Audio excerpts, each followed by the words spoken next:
Degree students అయినా సరే ఇటువైపు వచ్చి ప్రూవ్ చేసుకోవాలి అనుకునేటువంటి వాళ్ళకి అవకాశాలు కూడా ఉన్నాయి ప్రస్తుతానికైతే. అవును.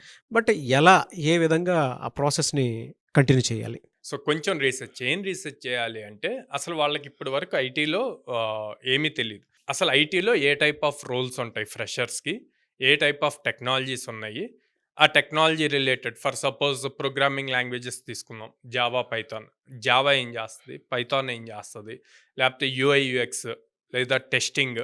సో, ఇట్లాగా కొంచెం రీసెర్చ్ చేసి వాటి గురించి తెలుసుకుంటే వాళ్ళకి కొంచెం అవగాహన వస్తది. ప్రోగ్రామింగ్ లాంగ్వేజెస్ ఏదో ఒకటి స్ట్రాంగ్‌గా నేర్చుకోవాలండి.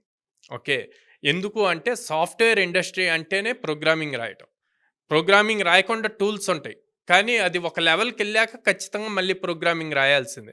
ఇప్పుడు ఏఐ వచ్చింది. ఆ టూల్స్ అన్నీ కూడా రీప్లేస్ అయిపోతున్నాయి. సో, ఆ ఏఐ రిలేటెడ్ స్క్రిప్ట్ అయిన రాయాలి గదా! సో, హ్మ్. కంపల్సరీగా ప్రతి ఫ్రెషర్ ఏదో ఒక ప్రోగ్రామింగ్ లాంగ్వేజ్ నేర్చుకోవాలి. నేర్చుకున్న సబ్జెక్ట్‌ని రియల్ టైమ్‌గా ఇంప్లిమెంట్ జేయాలి. ఎలా ఇంప్లిమెంట్ జేస్తారు? ప్రాజెక్ట్స్ బిల్డ్ జేయొచ్చు. కామర్స్ ప్లాట్‌ఫార్మ్ బిల్డ్ జేయొచ్చు. లెర్నింగ్ మేనేజ్‌మెంట్ సిస్టమ్ బిల్డ్ జేయొచ్చు. బుకింగ్ సిస్టమ్స్ బిల్డ్ జేయొచ్చు. ఒకసారి ఇన్ని స్కిల్స్ వచ్చాక ఇంక నాన్ ఐటీ అనే వర్డ్ ఎక్కడి నుంచి వస్తదండి? ఆల్రెడీ తిను ఐటీ పర్సన్ అయిపోయాడు హ్మ్. గదా! అవును. సో, ప్రాపర్‌గా అది స్ట్రక్చర్‌గా హార్డ్‌లీ 4-5 మంత్స్. 4-5 మంత్స్ 100% దీని మీదే ఎఫర్ట్స్ పెడితే గనక కంపల్సరీగా సాఫ్ట్‌వేర్ జాబ్ వస్తది. ఇక్కడ మేజర్‌గా కావాల్సింది ఏంటి అంటే, ఎంత క్విక్‌గా ఐటీ స్కిల్స్ నేర్చుకున్నాము, అదే కన్సిస్టెన్సీతో వాటిని ఎంత అప్లై చేశామన్నది ఇంపార్టెంట్.